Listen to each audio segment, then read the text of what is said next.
ATM, une nouvelle façon de voyager.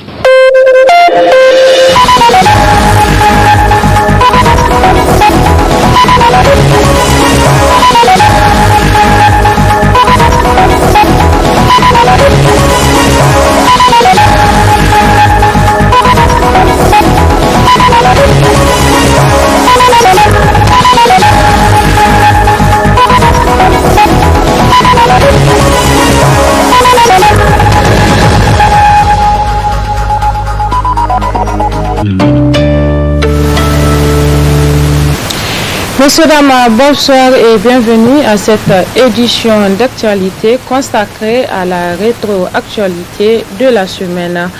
Bonne nouvelle, le gouvernement du Niger a en effet décidé de lever le couvre-feu instauré à Niamey dans le cadre de la lutte contre le coronavirus.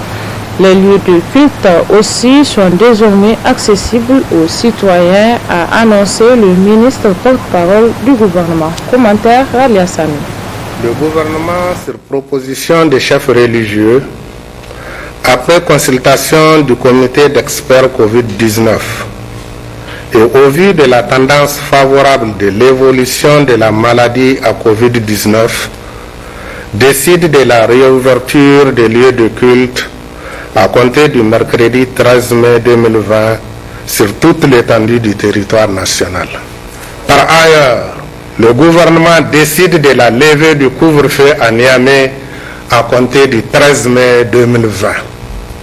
Toutefois, en cas de détérioration de la situation en lien avec la réouverture des lieux de culte, le gouvernement se réserve le droit de reconsidérer cette décision. Fini le confinement de 21h à Niamey à partir de ce jour 13 mai 2020. En effet, le couvre-feu instauré à Niamey dans le cadre de la lutte contre le coronavirus ne tient plus d'actualité. Les fidèles religieux aussi peuvent désormais regagner leur lieu de culte pour effectuer leurs prières de manière collective. Ainsi en a décidé le gouvernement sur proposition des chefs religieux et après consultation du comité d'experts Covid-19 et au vu surtout de la tendance favorable de l'évolution de la maladie à coronavirus enregistrée ces derniers temps. Cependant, les citoyens sont appelés à observer scrupuleusement certaines mesures barrières dont le lavage des mains, la distanciation et autres afin de maintenir le cap de la tendance favorable enregistrée jusque-là dans le cadre de la lutte contre cette maladie. D'ores et déjà, l'on peut constater à ce jour un peu partout que les différentes mosquées de la ville de Niamey ont été prises d'assaut par les fidèles musulmans au grand bonheur des citoyens. Dans le même cadre d'idée, le gouvernement du Niger, au vu de la situation plutôt atténuée en ce qui concerne la maladie à coronavirus dans notre pays, a décidé de lever le couvre-feu instauré et de rouvrir les lieux de culte, toutes choses que les citoyens apprécient diversement. Suivez plutôt. Alhamdulillah, nous remercions de bon Dieu qui, avec sa permission, des autorités ont réouvert les mosquées, car la prière fait partie des 5 piliers de l'islam. À mon avis, en tant que citoyen, c'est une bonne chose d'avoir réouvert les mosquées. Cela ne permet pas d'avoir la paix et la solution contre cette pandémie.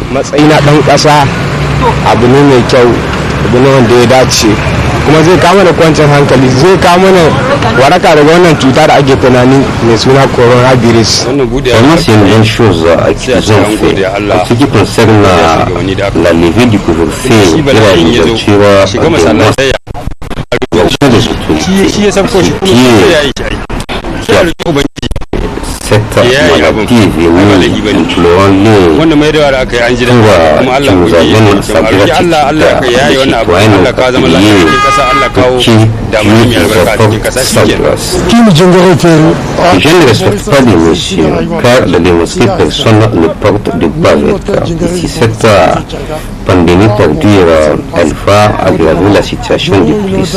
En ce qui concerne le couvre-feu, je ne trouve pas ça bien. J'aurais voulu qu'il soit prolongé, par exemple, de 23h à 5h du matin. 5h du matin. Ce n'est que partie remise parce que quand on enlève une maladie qui empêche à quelqu'un de manger, de nuire à sa santé, c'est tout à fait bien, parce que fermer une mosquée pour un musulman, il n'y a pas un plus grand péché que ça. Parce que le musulman, en tant que musulman, il est lié à sa mosquée. Il est dans sa mosquée, c'est dans sa mosquée qu'il cherche bénédiction auprès du prophète sallallahu alayhi wa sallam. Mais quelle que soit la maladie qu'il y en a, Dieu a dit qu'il y a un remède pour ça. Mais nous, un bon matin, on nous dit que les mosquées sont fermées, qu'il y a couvre-feu. Alors que couvre-feu, là, nous, on connaît couvre-feu depuis longtemps. Le vrai couvre-feu, c'est manque d'argent. Le citoyen lambda nigérien, s'il a minimum 10 000 francs, il est bien. Mais regardons notre train de vie, comment on vit. Les barbes sont blanchies, nos femmes sont parties, nos enfants sont partis, on ne sait même pas d'où. Le matin, tu es là, tu te réveilles, tu ne sais pas là où tu vas. Et avec ce couvre-feu là, même le boulot est ralenti. Les travailleurs ne vont même pas au boulot. Dans d'autres secteurs, tout est fermé. On dirait que la maladie a commencé au Niger. Alors que dans d'autres pays que ça a commencé là, les gens vont au travail, mais il y a un minimum de respect. Mais ici là, tout est fermé. La dernière fois, je ne vais pas dire dans quelle institution je suis parti. On me dit que tout est fermé. Personne ne vient au boulot. C'est pas sérieux. Mais vraiment, moi, je suis très content qu'on a levé ce couvre-feu. Les musulmans du monde entier ont entamé la troisième et dernière décade du mois béni du Ramadan. Quelle est son importance et surtout quelle est sa spécificité? L'imam de la mosquée Ibn Baz répond dans ce extrait. La troisième décade, c'est ce qu'on appelle c'est la crème même de la crème en réalité. La troisième décade, c'est la partie où le Messie sallallahu alayhi wa sallam attachait sa ceinture, il réveillait la famille entière, sa famille, ses femmes, pour dire réveillez-vous, nous sommes là, il faut se battre au cours de cette période-là, la dernière décade, la période allant du 20 au 29 ou 30e jour du mois de Ramadan. C'est là qu'il y a une nuit qu'on appelle la nuit de la destinée, Laylatul Qadr, qui, en termes de bienfaisance, en termes d'atout, dépasse largement 1000 mois. Comme le Coran le dit, Laylatul Qadr khayrun min alf shahr. La seule nuit de la destinée dépasse de loin 1000 mois. Et 1000 mois, très banalement, ça fait 83 ans et quelques. Donc, il faut se battre pendant la troisième décade, la dernière partie du mois de Ramadan, pour non seulement avoir les bénéfices qu'Allah subhanahu wa ta'ala a insérés dans cette partie-là. Et il y a un hadith où Aïcha demanda au Messie sallallahu alayhi wa sallam, si Allah fait en sorte que je sois parmi ceux qui vont vivre la nuit de la destinée, qu'est-ce que je dois multiplier? Quelle est la formule que je devrais prononcer? Il lui a dit de dire Allahumma innaka afuwun tuhibbul afwa fa'fu anni. Et on peut aussi utiliser le pluriel Allahumma innaka afuwun tuhibbul afwa fa'fu anna. C'est des formules que nous devons multiplier pendant les nuits de la dernière décade du mois de Ramadan. Un mois très béni. Et il y a aussi la retraite spirituelle, al-itikaf, se retirer dans les mosquées pendant 10 jours. On ne sort de la mosquée que le jour de la fête, al-Eid.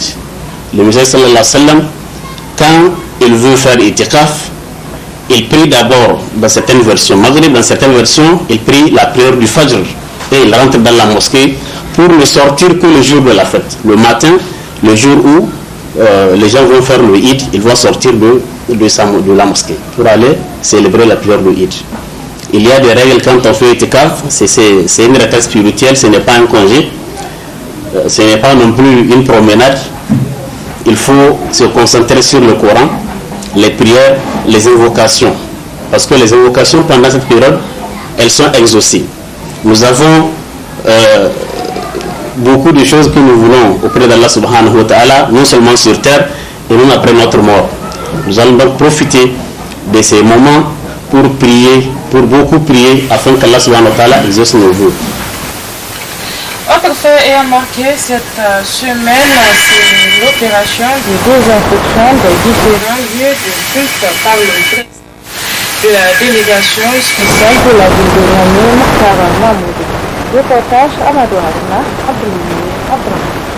Juste après l'ouverture des lieux de culte, le président de la délégation spéciale de la ville de Niamey se rendit à la grande mosquée de Niamey pour procéder à la désinfection des lieux.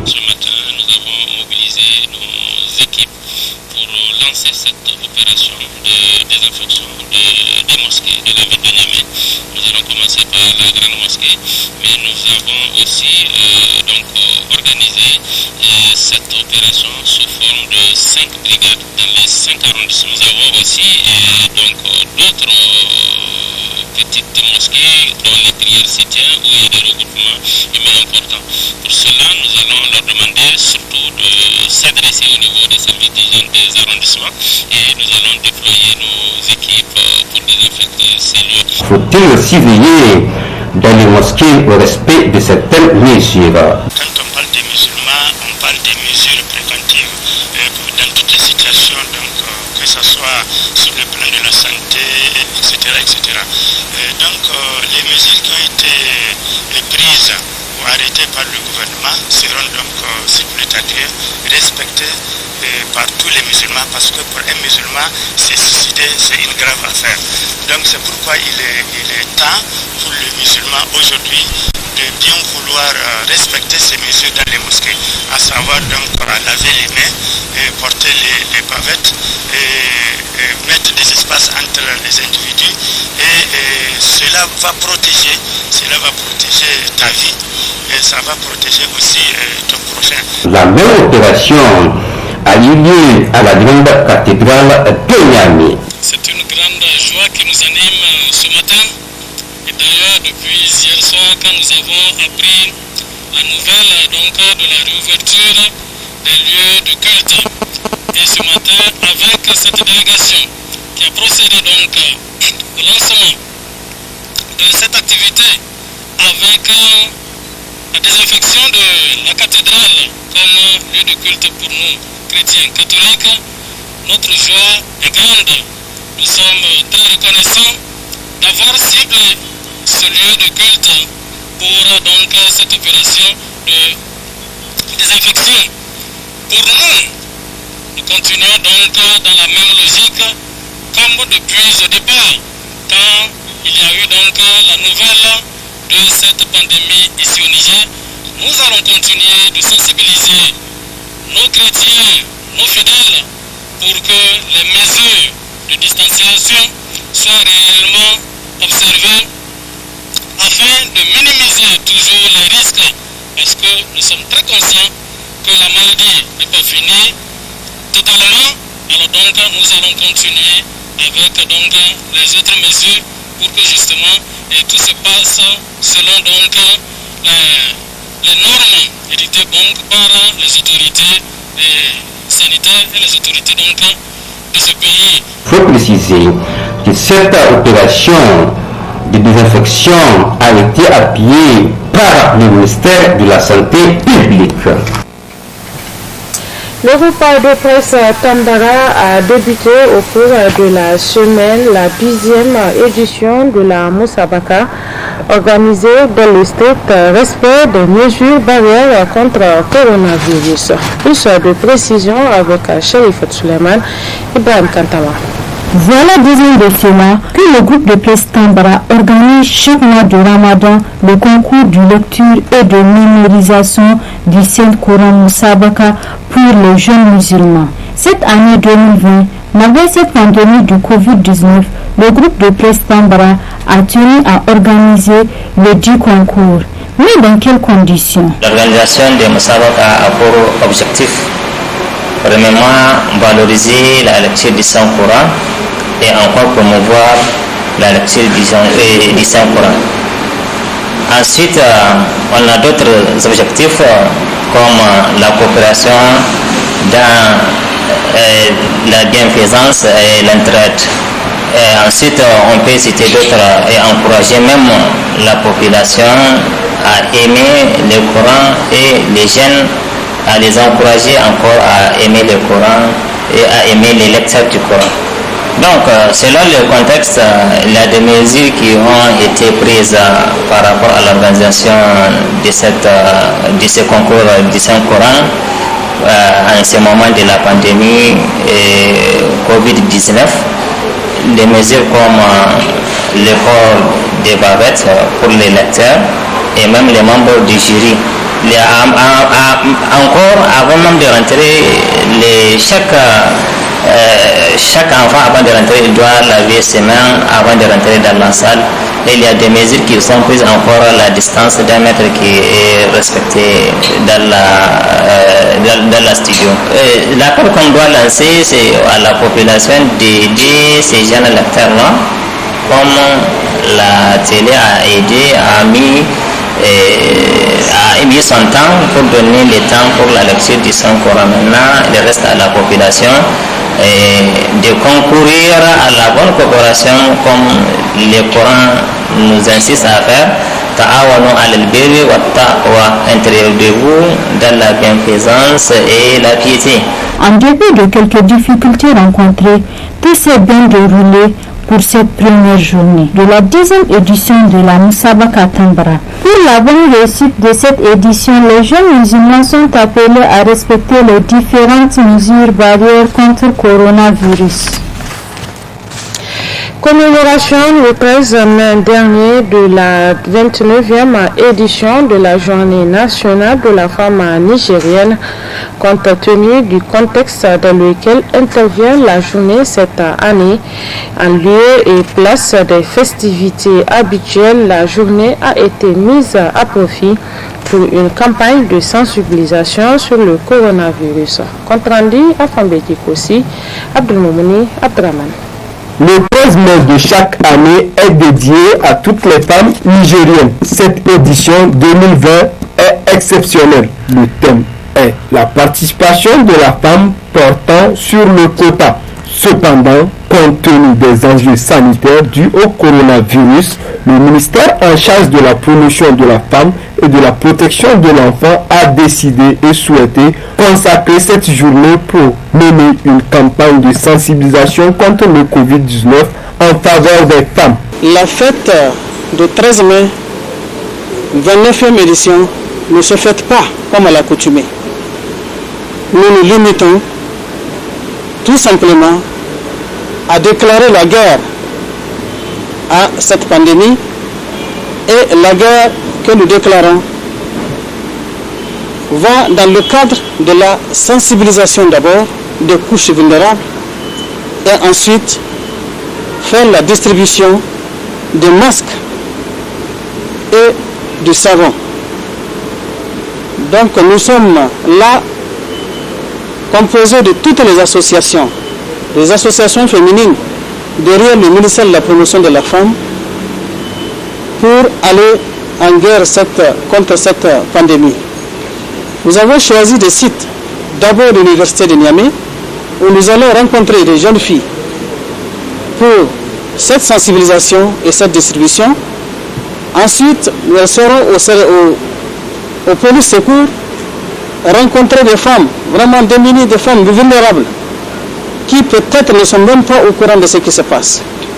Donc c'est pour nous l'occasion aujourd'hui de les sensibiliser et de les doter d'un kit de lavage de mains, comme le savon, et encore, n'est-ce pas, de leur donner le masque et leur montrer qu'elles doivent quand même garder ce masque jusqu'à la fin de cette pandémie. Une sensibilisation qui a été couplée à des dons de bavettes, savon et du dispositif de lavage de mains sur tous les sites sillonnés à travers la ville de Niamey, suivi de consignes et de conseils de respect des mesures préventives aux bénéficiaires. Nous, Institut féminin, organisation des femmes, toutes les centrales autour du ministère de la promotion de la femme et de la protection de l'enfant, avec l'appui de Oxfam, nous avons jugé nécessaire d'apporter notre petite contribution pour accompagner surtout, je dis surtout, les femmes démunies, les femmes vulnérables. Et c'est ce que nous sommes en train de faire.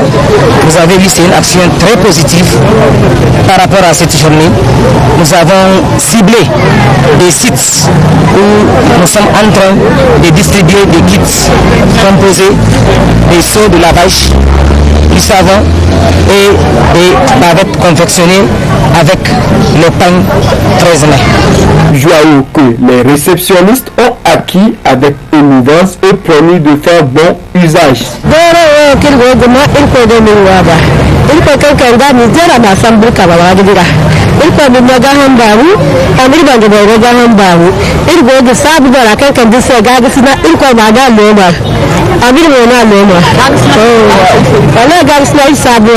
À l'occasion de cette cérémonie, les femmes leaders promettent un avenir rassurant à la gente féminine et ont promis d'œuvrer sans relâche partout où besoin sera afin de créer un environnement et une autonomie confortable à la femme nigérienne.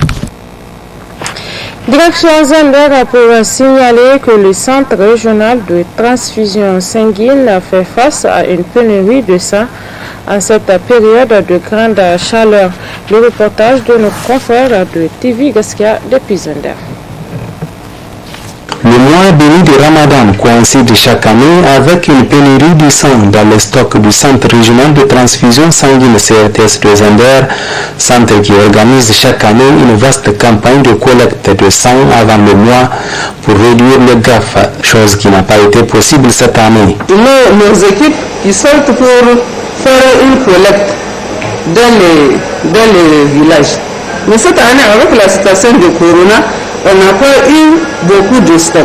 Ce qui fait que maintenant, si un malade vient, après les 2 premières semaines, puisqu'on a utilisé nos stocks qu'on a eu à réserver pendant les 2 dernières semaines. Mais après les 2 dernières semaines, en tout cas, il y a des problèmes. Avec un stock vide, certains groupes sanguins se font rares. C'est là au grand désarroi des patients. muna ta neman ofis ɗin mu rasa me yasa saboda in aka guda isa da wasu shi ya yi kaɗan muna ba da dan wani shugaban to amma me matsalar wanda suke ba da masu mana su rage ba yake suna samun matsala.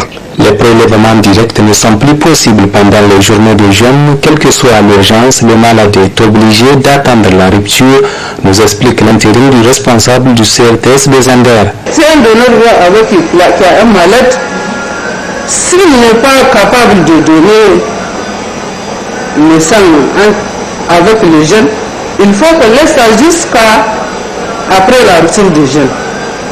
Ce qui fait que c'est un problème. Si le malade est un cas urgent, il y a un problème.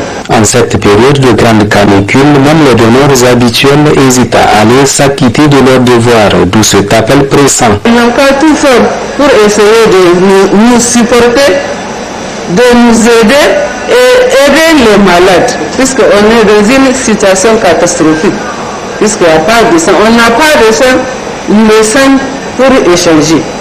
Le sang, c'est la vie qui donne son sang, sauve de vie. Nous osons alors espérer une prompte réaction de la part de la population afin de doter ce centre qui n'est que l'ombre de lui-même malgré sa portée régionale.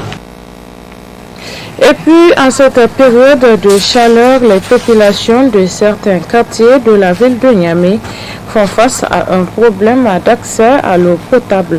Le constat dans ce reportage de Sharifat Suleiman, Ibrahim Kantama.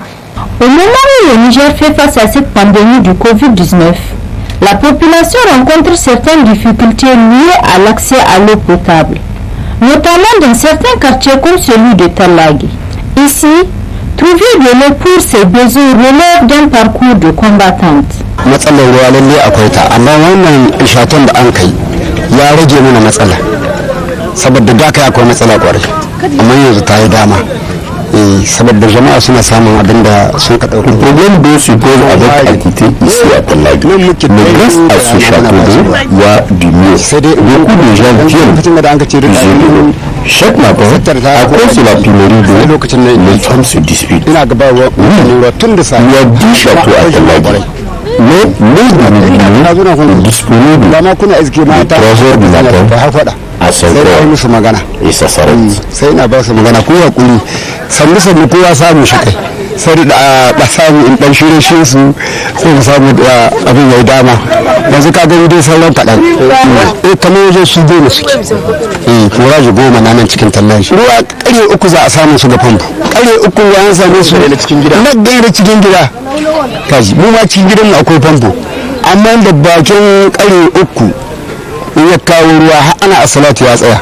Alors, il est important de trouver une solution à ces problèmes car l'eau représente la substance fondamentale de l'être humain pour survivre. Pendant qu'au Niger, on assiste à l'assouplissement et à la levée de certaines mesures barrières, d'autres par contre sont fortement conseillées ces derniers temps. C'est le cas de la bavette dont le port est de plus en importance. Afambidi Kossi, Ibrahim Kantama.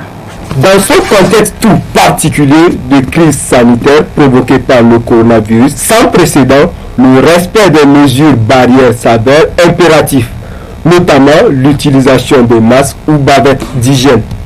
Pour y pallier aux besoins d'insuffisance ou de manque, des confectionneurs de bavettes apportent leur contribution. Coronavirus doro magasono bore go kide kwa go kide sabada bore menge bon protéger quoi kin quoi malale sabo ka go douane fawo ka madrigue du kay.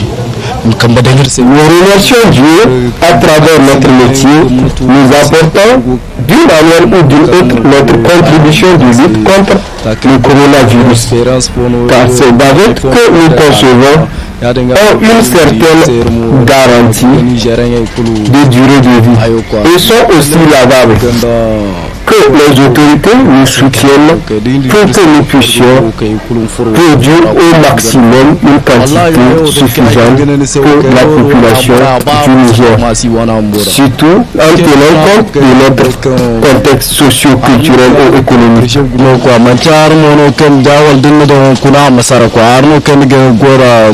Wakula gani ba ta nso 3 jours ngora ngo gora kwa Allah mo farmasi wana o kargen dula barkan ngora za bono da kuno ngora gingane ne sai subo ngora abanen go kwa. Malgré les dispositions prises ça et là, cette maladie folle et dévastatrice bouleversant toutes les certitudes n'épargne aucun pays. Que chaque citoyen prend des décisions responsables qui s'imposent afin de venir à bout de cette pandémie. Au bout de ces mesures donc de précaution d'hygiène, donc quand tu utilises un masque, donc au lieu de les jeter dans une poubelle, donc peuvent le laisser à leur libre, à leur ambiance, jeter à la merci donc des enfants qui peuvent prendre pour jouer. Or, ça pas que donc sur le masque là qu'ils ont déjà utilisé, mais toute la saleté qu'ils ont aspirée de l'environnement sur le masque et toute la saleté aussi qu'ils ont rejetée lors de l'expiration, de la respiration aussi. C'est tout déposé sur le masque. Donc finalement, c'est une source aussi potentielle de contamination de l'environnement et des personnes aussi qui sont en train d'exposer. Donc finalement, c'est comme si nous n'avions fait, nous, par rapport à la protection de l'hygiène du groupe entier, de la société entière. Donc maintenant, les vendeurs aussi doivent aussi être aussi vigilants. Pourquoi? Parce que ceux qui s'amusent à essayer le masque en fait avant de les payer. Ce n'est pas correct, ce n'est pas normal. Pourquoi? Parce que une fois que vous avez déjà essayé le masque, vous avez déposé quelque chose sur le masque qui vient de vous. Donc si c'est ça, ça veut dire que vous allez contaminer l'autre personne aussi qui va venir essayer ou bien payer. Donc c'est utile. Donc vraiment, c'est donc j'attire l'attention des vendeurs et même de ceux qui vont payer en fait. Donc à ne pas essayer. Dès que vous essayez, ça devient pour vous. Donc parce que vous avez déjà déposé donc les saletés qui viennent de votre corps donc sur le masque et comme ça donc vous allez aussi contaminer l'autre. Si vous n'avez pas pu payer le masque, vous allez contaminer quelqu'un d'autre qui va le payer. Cette bataille contre le coronavirus nécessite des mesures stratégiques pouvant freiner et stopper définitivement la multiplication du nombre d'infectés. Faisons un zoom sur les réparateurs des appareils électroménagers, un métier qui nourrit très bien son nom en cette période de chaleur. Plus de précision avec Priska Sessou, Ibrahim Kantama. Qui dit là de neige dit forcément période de forte chaleur au Niger. En cette période de coupure intempestive d'électricité, les appareils électroménagers s'endommagent fréquemment. À quoi est dû cela? Les appareils électroménagers étant indispensables dans le ménage, il faut donc en prendre soin, nous dit ce réparateur. Dit le frigo c'est ici. Il est livré ici. Capacité à qu'il me dara, charge à qu'il me dara. Il garde plus que ça. Nous voyons là. Frigo sont étouffés. Da étouffé. Donc à 5 ans marché. Le volume no gono. Nombre de litres no gono. Quand vous regardez un sambo, dit bisa nombre de litres au gars. Mais il est là dans vapeur ni agenka frigo étouffé. voilà, on a condensé. Tu vois, 2 jours après, coupure à ma cintine, que cliqusonné. Il m'a dit, on sait quoi, on a des problèmes. Bon, des fois, on sait quoi, on a des problèmes. On a un problème, on sait quoi, c'est. On a expliqué, client, c'est. Matkanga himakanga highway tenir là. Cette année c'est vrai il y a la maladie mais bon on se défend quand même. Mais comme tout le monde a peur de la maladie, bon ça va, bon à cause de maladie, tout le monde a peur, ils ne sont pas l'argent, ils gagnent l'argent. Ils ont peur, s'ils sont l'argent maintenant, qu'est-ce qu'ils seront demain, on ne sait pas.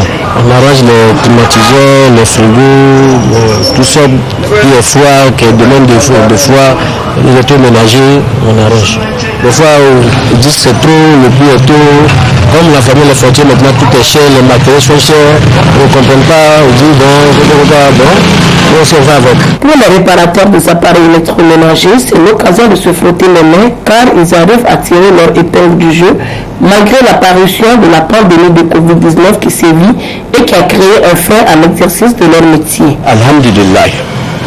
Wama ayo ayi machine à laver hansé ayi hansé frigo ayi climatiseur hansé an kan hane ayi mandu climatiseur wala mandu frigo wala agin kete bo fo makamin machine à laver ayi hansé amma machine à laver américain ku babayo ayi ga hansé man ci bo ga hansé ngam kan dai ni hansé mo problème kan go ara ayi ci borase filabo ni diwo ne wone no goro diya da ima hausa ayi priority ni se marje ka to amarke ba ka ga to kwa ayi ke ni se dingi hini masambo din sini madiran ninjina masika ka ai gare sai ne jirbihin kai hiza mu koye ka mane filana a ai kan go machine ta likul saga il faut une pièce wone ka no wone ka problème wodino donc ma ci client c'est filana dingi hini masambo din sini mo wahala. Chers utilisateurs des appareils électroménagers, acheter ces appareils à un prix exorbitant est une chose, en prendre soin en est une autre. Alors, prenons soin de nos appareils en respectant les mesures préventives écrites pour les appareils. Restons toujours avec Priska Sessou et Ibrahima Kantama pour signaler que le grand marché de bétail de Niamey-Troako subit depuis la fermeture des frontières le 20 mars dernier suite à la pandémie du coronavirus, une chute de ses activités. Reportage. Nous sommes au marché Troako, carrefour de rencontre des animaux. Ici viennent s'approvisionner différents pays, à savoir le Bénin, le Togo, la Côte d'Ivoire, le Sénégal, pour ne citer que cela. Mais depuis la décision des autorités de la 7e République du Niger suite à la fermeture des frontières pour cause la pandémie du coronavirus le 20 mars passé, ce marché très populaire a connu une baisse de ses activités. Depuis l'arrivée de cette épidémie, les animaux viennent ici en petite quantité. Voilà ce qui a provoqué la chérité au niveau de la vente. Et nous attendons à ce que, pour le moment, l'État, en tout cas, continue à faciliter les choses, c'est-à-dire d'ouvrir les frontières.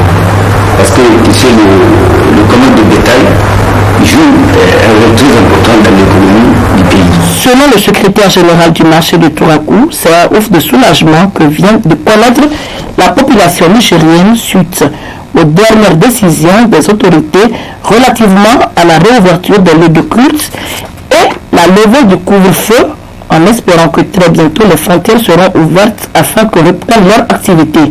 Nous sommes très contents d'une nouvelle information que nous avons entendue, que le gouvernement du Niger a pris la décision de rouvrir toutes les portes des mosquées du Niger. Et cela vraiment nous a rendu fiers. Mais alhamdoulilah, aujourd'hui nous avons entendu que vraiment l'État a décidé d'ouvrir les portes des mosquées. Les gens ont le droit d'aller prier.